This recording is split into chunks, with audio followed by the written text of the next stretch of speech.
Welcome to Conversations with Chuck Bennington.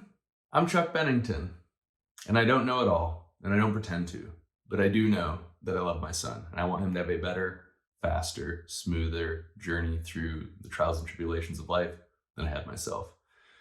So here's my documented journey, stories, lessons, and experiences that are really for you, buddy. I love you. Welcome back to another episode of Conversations with Chuck, highlight of the week. How are you this fine morning? For whatever reason, because life is doing life things, I didn't even expect that to be the introduction. I thought it was going to be the introduction for I don't know, Thriving Minds or some No. mindset thing, but I was like, oh well, wait, yes. Yes. Anyway, I am not doing my best.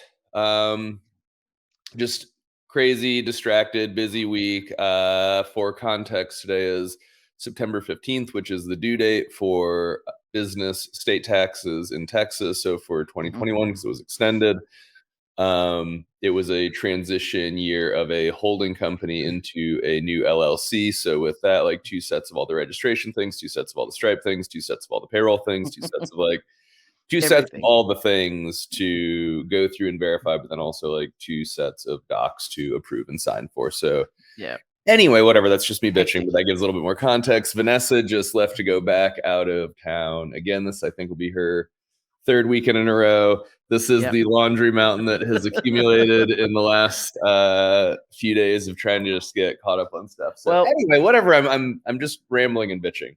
No. It's good, but I am on a thinner, I don't want to say a thinner sheet of ice because that sounds like way too dramatic, but I'm further towards the end of the rope than the beginning. But not any catastrophic sense. It's just life shit. Life sometimes, but it's probably appropriate we are doing this on your call today. So to give some context to it, we're going to go through a mindset coaching call because that's my other thing that I do is ask people questions and help them move forward. So we're going to go through that process with you today. So I'm kind of, rather than letting our conversation just take us where it leads us today, it's going to be a little bit more focused around helping you move past, some things. So we'll go through the process and see how it looks on the other side. So we'll put you in literally put you in the hot seat on your own podcast today, which is, a little bit different to the hot seat you're normally in with it, where I let you have free reign. Yeah, no, well, you can make a note to talk about hot seats on another episode, or maybe we can get into this, but that's an interesting experience the first time you go to a higher level networking or gathering type thing, and there is a facilitation of a true hot seat where you sit and five people show you, I don't want to say how stupid you are, but for sure all of the things that you're either avoiding or deliberately missing. I don't know, just interesting. So we can riff on that sometime. But that's fine. Here and today. All right. So I know that we've covered a lot of things on the podcast. There's a lot of things of interest to me, and you're very open about things that you struggle with.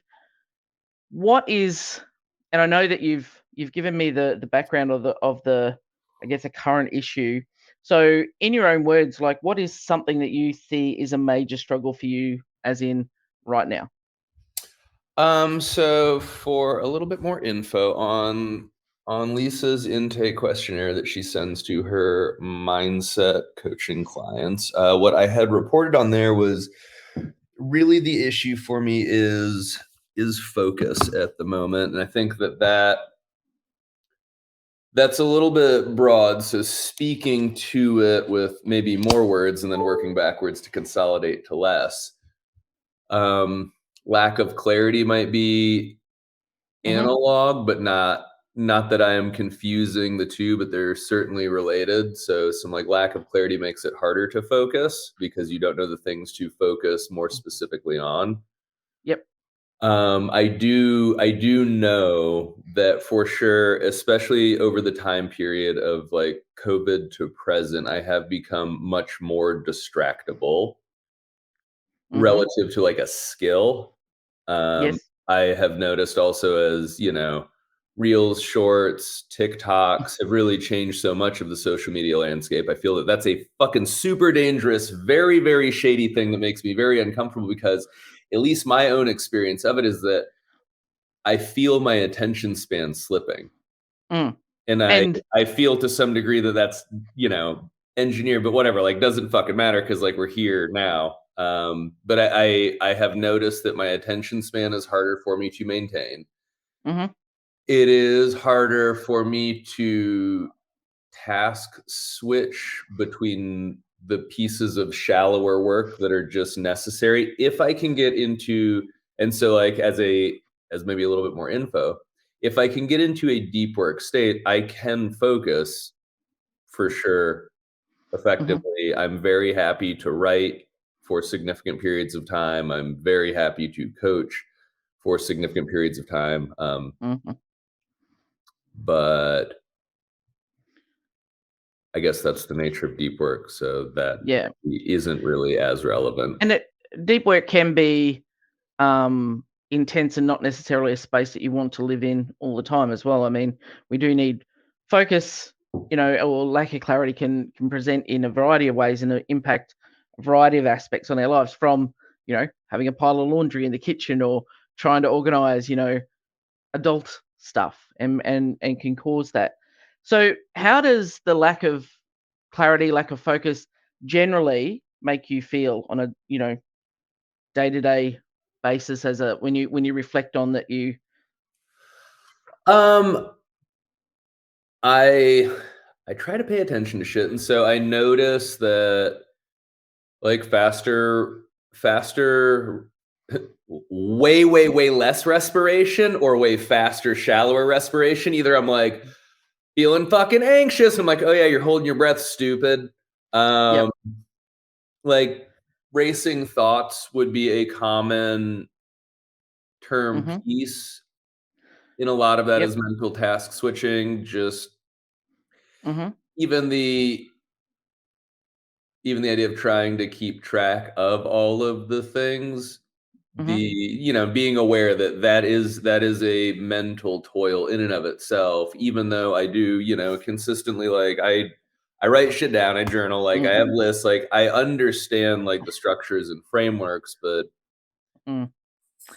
But how does it make you feel about you on a day-to-day basis that when you recognize that you get distracted and you've, like, missed something or you haven't applied yourself to a task the way that you wanted to, how does that make you feel rather than more of a a what based, as in the things that you so see it the presents? feeling I most commonly associate with is a feeling that has been not necessarily shot down, but has had its validity minimized in classic therapy and counseling sessions that I've gone through is frustrated. Mm. Um, and I wonder I why is that? Because it's a valid feeling that you can have about well, I yourself. think so the discussion points that I've gotten on the other side of it are that it is a feeling, but it's not an emotion. So that's less helpful Mm. in working with, and so getting clarity on feelings versus emotions is like a But whole separate thing. frustration does lead to emotions and also can be linked to feelings of then self-worth, capability, value.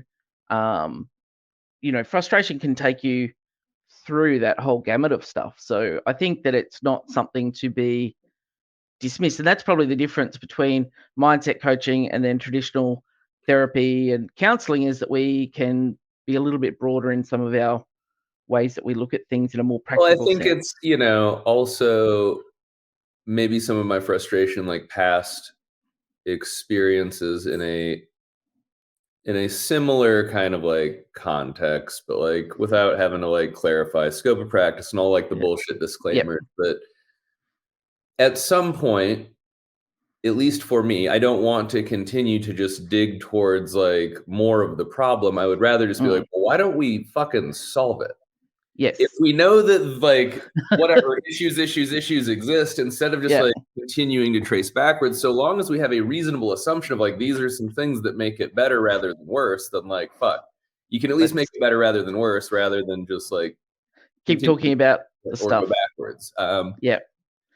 And so yeah, like happier to speak to it in terms of like frustration is a thing that I can elaborate on, but I don't have like one set emotion that it ties to, because what Mhm. my experience of it and trying to even be aware of it is the state that I'm in dictates more of the emotion that ends up Mhm.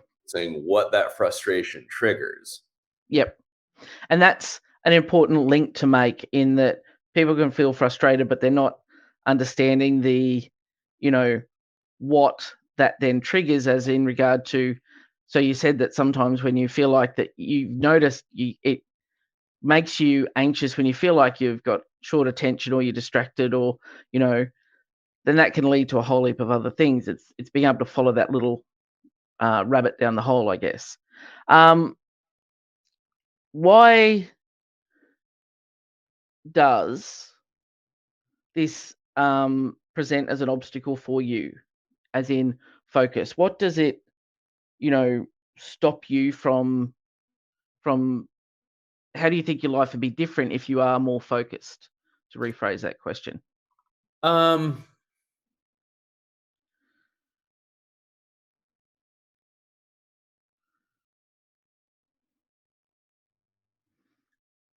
I guess it would be seeing the more even application of focus.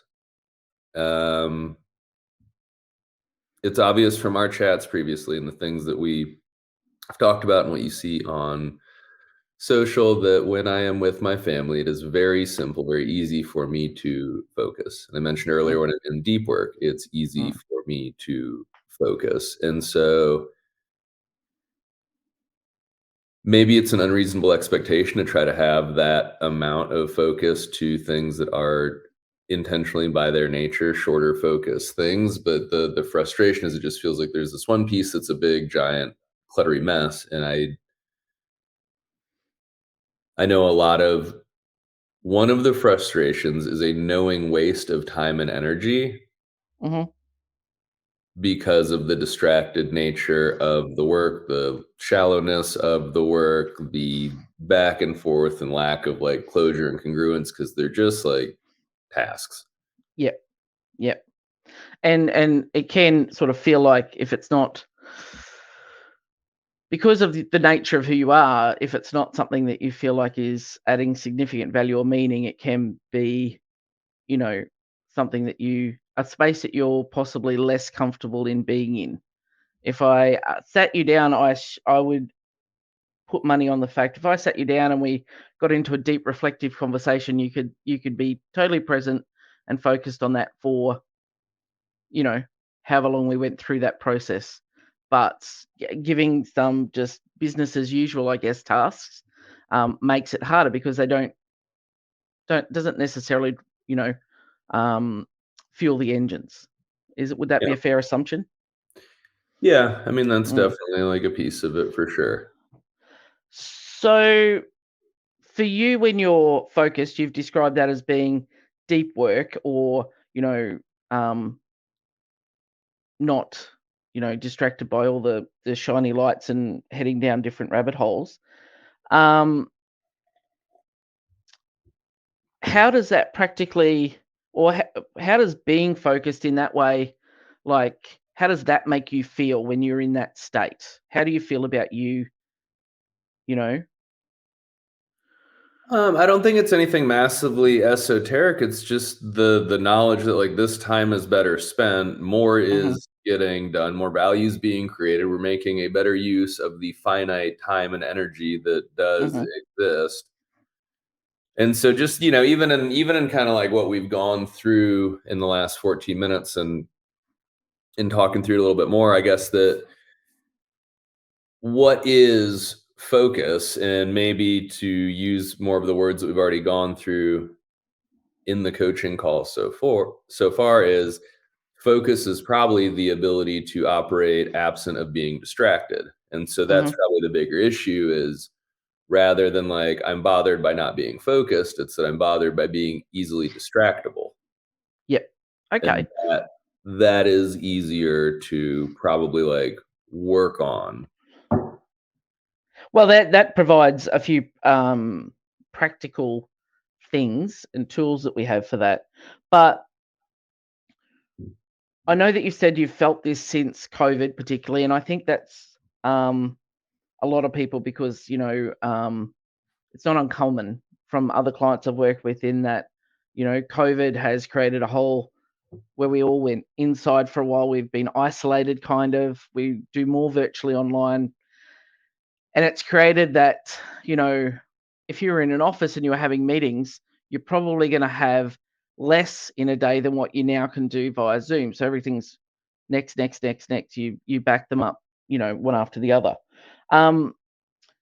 For you, so that's been a couple of years. What have been some ways that you have attempted to focus on this issue or work on this particular obstacle for you? Um, so something that I do that is an effective piece of it is time blocking, but that Mhm, is, as I would assume for most people that are still in the middle of the game rather than closer to the end of the game, there's much that is well intended in time blocking that still ends up being not as ideal as we'd like. Not to like make excuses about it, but like that's yep, a thing that like, I do that is more helpful, that is a better part of it. Something else that I am coming to contend with and proactively working into is I have classically for a huge majority of my whole life been more of a night owl, as they say, and have a lot of mhm, tendencies to be able to, or at least in the past, have been fairly successful with getting more work done on the back half of the day mhm, for the things that had piled up on the to-do list or that needed to be done or that I just wanted the world to be quiet, mhm, especially because something that I found when I had probably less awareness of how much social media I don't know, addiction, I guess, for lack of a better word, like how much it really bothered me. mhm, It was just nice to deliberately be able to avoid that by working at night when the world is quiet. Like it's easy to not have to fuck with social media when there's nothing new to look at on social media and you can't prompt like those dopamine hits. And so it's like, well, I mm, know the behavior is problematic. This is a structure that works to resolve it. mhm, Um, through the gym owner life, like through the military, through all that, like earlier mornings have been fairly typical, transition right out of gym owner life into having a newborn kid. So the mornings have tended to be early for the better part of the last, 20 years or so. So the extra time for, it's mm, just where that other time sat was later in the day. But I am yep, finding as I get older, I'm less able to recover. I value my time in a different manner. I know that the quality of work that I do late at night is not the best. mhm, Just whatever. It's not sustainable as I see the more ideal version of my life moving forward. And so like that's been an easy one to mhm, change because that works pretty well with human behavior. You're like, oh, you're tired, sleep, and you're like, well, okay. And it's yeah, it's easy to justify if you don't want to like get cancer and die, shit like that. So yep, time blocking. And then where I'm going with this big rambling tirade is realizing that the faster I can get to work, the more work gets mm, done. mhm, Um, and that ends up speaking to like a piece of the issue overall is when there is work that doesn't get done that I feel is based on my knowledge and experience, work that I'm like objectively like that should have gotten done. mm, Not just the nature of like everybody overestimates their to-do list and underestimates like the reality of the world, but like having timed a lot of tasks in the past, especially if it's mm, something that's going to get outsourced or you're trying to like quantify a value to like I guess it's just not like, yeah, that makes it a weird construct when you're like, no, objectively, like this should have fit into that fucking block, and Yep. it didn't. But I know it didn't because I got distracted. Doing other things. So Yep. anyway, rambling So tangent. So getting to no, work no. soon. And the third thing, because this has been as of like this week, getting a little visual productivity timer Yes. that I've just The sat next to the computer, and it's not that I haven't used timers in the past, because that's what I was just talking about, which kind of got me there. But having the timer on my phone ends up being problematic because you're going to touch the phone to set the timer, touch the phone to stop the timer, and mm, it is easier than it should be to get pulled back off track. Especially yeah. if it's not even you going to social media, it's like, oh shit, well, I had it on do not disturb, well, I had it on airplane mode, while I was in this designated block of time, Mm, these text messages, these emails, these notifications got here. And these are things that, and maybe this is like a better way to work into it. So kudos to you. I don't know which of these fucking things to do. mm, If we had a 40-minute work block, it was like a 20-minute rest block, but you get into that 20-minute rest block because like the next work block just doesn't exist at all. And you're like, some of these things have to be tended to. And it's like, mm. well, I've got my family, I've got Fit Affiliate, I've got TGC, I've got Gym Gypsy, and then like also just like personal life shit. So it's like, it Mm. doesn't all fit. No, but it can. Um, when you filled in the form, one of the questions is, how do you feel that this holds you back? And you spoke that you feel like it's stopping faster growth, but also getting to the next stage or next season. So tell me what the next stage or next season looks like. If you feel like you're ticking all your boxes, what does that look like from here that you're aspiring to get to? Um, is there a specific timeline you want me to speak to, or just like, is this more Just magic wand, or like, what is yeah, the context? more magic wand in that, you know, you're trying to move, through you want faster growth, which, personally, professionally, all of that, but also what do you see that next season that you're trying to get to that looks like that next stage of your life? So next stage is just like bigger stepping stone towards overall. Big picture, long term Mhm, overall is vastly different, and predominantly it is creative work that I enjoy mhm, that is allowed to exist because primarily income is passive, and Vanessa and I mhm. dedicate the predominance of our time outside of creative work to running an animal rescue. Um, Nice. 200-acre plus animal rescue to not just rescue like dogs, but agricultural Everything. rescues, horses, cows, all that. So Yep. very, very different. The Mhm, stepping stones to get to that are more fiscal in nature than anything else, because I feel like it is a reasonable assumption that I think that I have what would be needed in a business sense to manage and run a rescue, especially with the quantifier that like, hey, passive income feeds the whole system. So mhm, pretty good here. So then it's okay, like, well, where do we get into generating more passive income? So then you have business interests as assets, and then you have just traditional like passive income generating portfolio shit. mm, So those are kind of the two sides. Is one is like feeding the engine of just like the monetary machine for the eighth wonder of the world is compound interest. So mhm, that is more an issue or a struggle or a limitation of valuation of time and transaction amount. mhm, Um, and then I guess on the other side of it's still like financial in nature, but like on the business front sides, like also having businesses that contribute more significantly to that financial engine, the mm, issues that exist in growing, building, scaling a business, and expanding profitability, and like mhm. doing all of those things. Yep. So So I guess those are kind of answers, maybe. yeah, no, it's actually a good answer.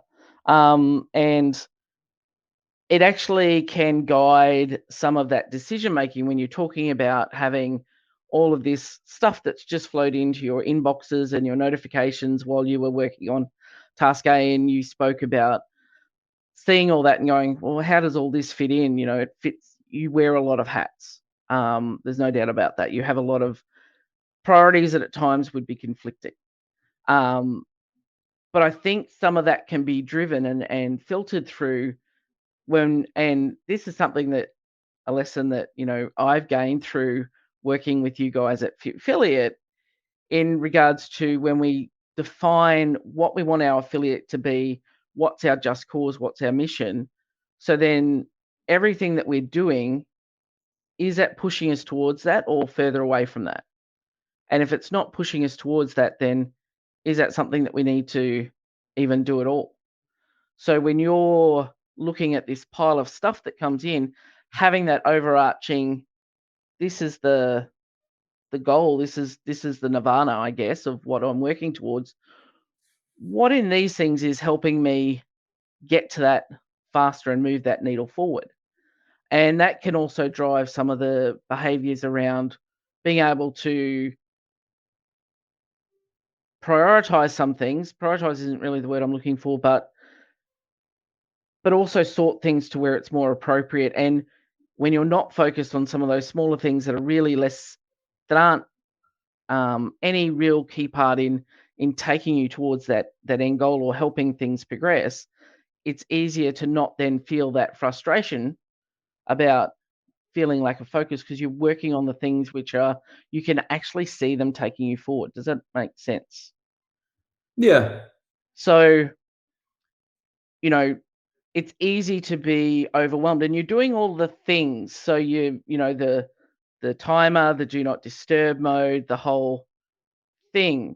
But I think a valuable way for you to consider to look at when you're starting a task or a project or whatever it is that you happen to be doing is creating a trigger that can flick you into that deep work mode.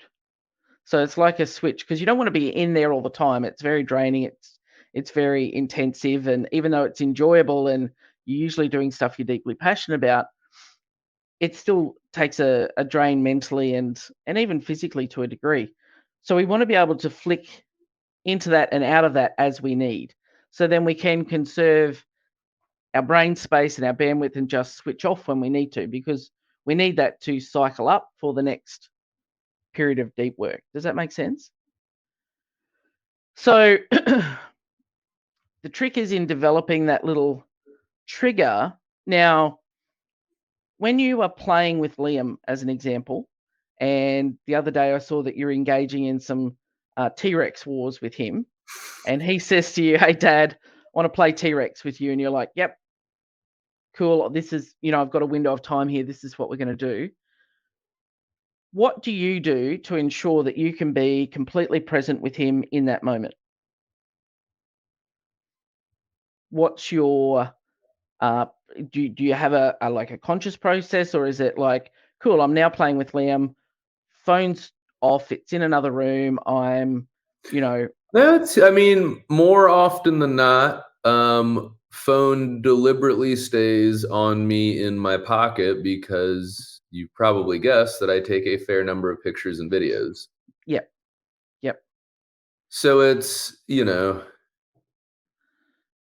there's nothing that's like really ritualistic about it at this point, at least that I'm Mhm. aware of. And maybe that's, Yep.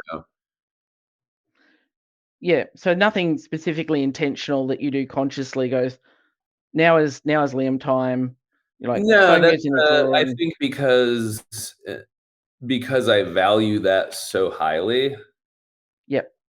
it's very easy for my brain to be like, whoop, nothing else matters, or at least Mhm. little else matters. And that's not fair to say nothing else matters because there are times that I'm like, all right, this is weighing on me. I'm thinking about this. Like, I do need to Mhm. decide on these things, blah, blah, blah. So it's not, as idyllic as it could be, would be, should be, but it's Yep. realistically, I think, far above average. Mhm. Um, Yep. or at least it's the best it's ever been for me because I can't ever know how it is for anybody else. But that yeah, I mean, more often than not, it's pretty easy for me to be like fairly focused and present with him because So it's even in that moment when you're focused and present, and like I know your phone's in your pocket, and it's not just centered around the phone, but it's a good example. In your pocket, you'll take it out, you'll shoot video or photos or capture those moments with him. In that moment, though, you're not letting yourself then as you go, oh, I've just took this cool video of Liam. Oh, I've got these notifications. I've got these texts to reply to because your attention goes back to what you were doing with Liam naturally, I would assume. I would suspect that you're rarely interrupted with or pay attention to that uh, dumping of notifications in that moment, even though you've taken your phone out to use it to video or photo. I will still generally look at anything that has come through. I won't necessarily like go through the notification, open them, but Mm. be aware of what things are existing outside of that moment. Yep. If there is Yep. something that I'm like, Vanessa tried calling me and I missed the call. Like, fuck, I Yes. probably need to follow up on that one. Or like, Yeah. Tony's like, hey, we've got this thing in, 10 minutes. I need, your thoughts on X, Y, or Z real quick. Like, Yep. okay, like that's the nature of the beast. Yep. So I get awareness of it, but I generally don't engage in it unless I'm like, Okay. this is of minor priority. If it is of enough priority to tend to, then the next piece of the decision making process is like, how do I allocate time to this? Is it that like I finish with Liam and I'm like, hey buddy, I got 5 to 10 more minutes, and then Daddy's got to go Mhm. work. Or I'm like, hey, this is a thing that even though it takes me out of that in 45 seconds or so, like Mm. I can answer this, be done. That loop is Mm. closed, and then I don't have to have that as another piece of like chaos in my brain. Yep. Yep. Okay, that makes sense. Um, but see how when you're in that, because that's something that's profoundly meaningful to you and valuable to you, it's easy to make those decisions, what's important, what's not. Versus I've set a timer for 20 minutes, I'm working away, and then, I've got all this download of stuff, like how do I fit all that in? Because whatever it is that you've been doing, it's work. But if we start to frame things for you in the context of what's moving me forward faster and deserves the greater attention, like there's always going to be things that are conflicting for our attention. But if we can link it back to, that next stage, the where we want to go to, it can make that process a little easier. Um, But I wanna take it all the way back down to a tiny little step. So I work in habit-based change. So rather than coming into people's lives and saying, "Hey, Chuck, I want you to change the way that you prioritize and schedule your meetings and schedule your day," and that's overwhelming, and that's just more things to do, and people don't necessarily need things to do. Um, we work on small little habits outside of, task-based things to help, um, triggering where I spoke earlier about triggering that switch between deep work and, switching off and being okay. And learning how to do that trigger is a powerful tool that you can then employ, but we do it on a smaller scale. Does that make sense? Yes. So for you, for your homework, and it's great for me to give you a to do and some homework after two and a bit years of Two and a Lisa's bit. Lisa's list, is that for every day, I want you to spend 5 minutes, Okay. 5 intentional minutes, so it's not long, out, outside generally. Your weather is just turning, so it's not insanely hot and it's not insanely That's cold nice. yet. So 5 minutes outside, and I want you to be completely immersed in being very curious about being in that space for 5 minutes. So almost like if you've watched Liam, like, look at a bug walking on a path for 5 minutes. He's completely in, you know, wonder and awe in that and being very curious. And what I wanted you to help develop is this in this time is learning to embrace that curiosity, but then being able to focus on something and really pay attention to details and things you won't have noticed before. Now, ideally, uh, if you have lawn or grass, I think you do in your backyard, We do. barefoot, because that just adds to another sense. So we're trying to work through that, immerse yourself in this moment. Now, people will be listening to this and go, "How the fuck does that apply to Nah, working, doing you're in good tasks?" fucking company, friendo. Because if I have like a Yeah, little time between calls, I'll usually go out. I'm barefoot right now. I yeah, spend a lot of time. Most of my time is barefoot, but like, yeah, I'll go outside in the backyard in the sun, get a little like vitamin D, stand yeah, barefoot on the ground. But I haven't worked on developing like the skill of focus outside of just like working on work. yeah. We all know how to work on work. We go to school, we're told to, study, and we're in meetings, we have projects. But I think I found it very powerful working with clients in taking it outside that context and developing a natural curiosity and the ability to go, okay, in this 5 minutes, I have to switch on, because Lisa's going to ask me next time I talk to her, what did I notice out here? And every day it's going to be something different, and you're not distracted by the phone. It has to stay in your pocket. I There's think no, like in thinking about it, and on the intake questionnaire, I'd mentioned like focus as a skill because that's an easy mm-hmm, way for me to conceptualize stuff. And then you kind of reference Liam.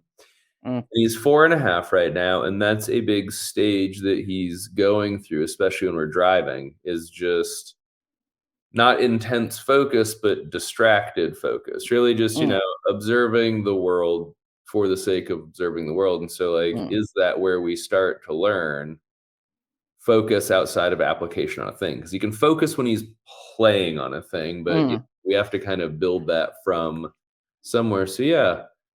Because how many times have you driven home and gone, oh shit, I'm here? How did I even get here?